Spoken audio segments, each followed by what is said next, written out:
indispensable accessory for the serious shooter. First, you can sight in 3 to 5 shots. We'll show you how to do that shortly. Second, it doubles as a cleaning vise. The way it works is that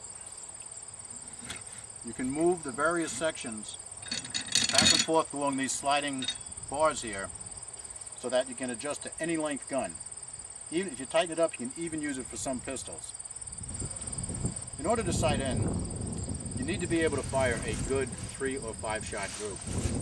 Our recommendation is to rearrange the components this way so that you have a stable base to fire your group from. First thing to do is fire a 3 or a 5 shot group, because you really need a tight grouping to reference from.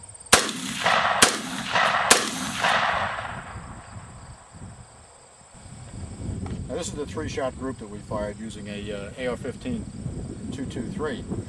You note that we made a cross-type target for the simple reason that using this type of target is much easier to reference the alignment of the crosshairs.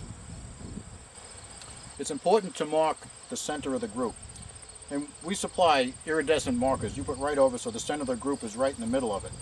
Now, for the purpose of this exercise, we have removed the target, but in actuality, you would leave the target in place.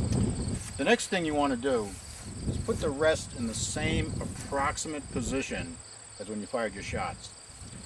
And then you want to adjust the rest, adjust the various sections so that the gun is firmly cradled in the rest. Make sure that the pedestal comes all the way up here so that the forend is resting solidly on it. Make sure the forend is tight solidly in the V-notch. This will ensure that the rest is in good position. Tighten the screws on the vise. Okay, now that the stock of the gun is snugly anchored in the vise, you don't want to make it too tight just so it doesn't move about. Now you want to fasten the Velcro strap around the front. Pull it down good and tight. Pull it back upon itself like this. Now the gun is solidly anchored. At this point, we need to reference our original point of aim.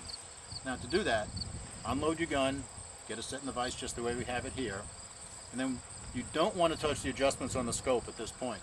What we're going to do is we're going to move the vise left and right for windage, and we're going to use the elevation adjustments at the four corners of the vise to set our elevation to move the reticle, the crosshair of the scope, to exactly the point where we fired our original shots. Now, in our case, that's the center of the cross. If you're using a bullseye target, of course, that's the center of the bullseye. This is the final step. In this step, we're going to align the point of impact and the point of aim. In other words, we're going to get you sighted in. You take the scope caps off, get behind your gun, and do not touch the vise. The vise must remain right where it is, with the center of the reticle on your original point of aim, which of course, in our case, was the center of the cross target. And if you're using a bullseye target, it's the center of the bullseye. Look through your sight, and by turning your adjustment knobs, walk the reticle onto the center of the point of impact, which is the group that we fired and marked with the orange dot. At that point, you are sighted in.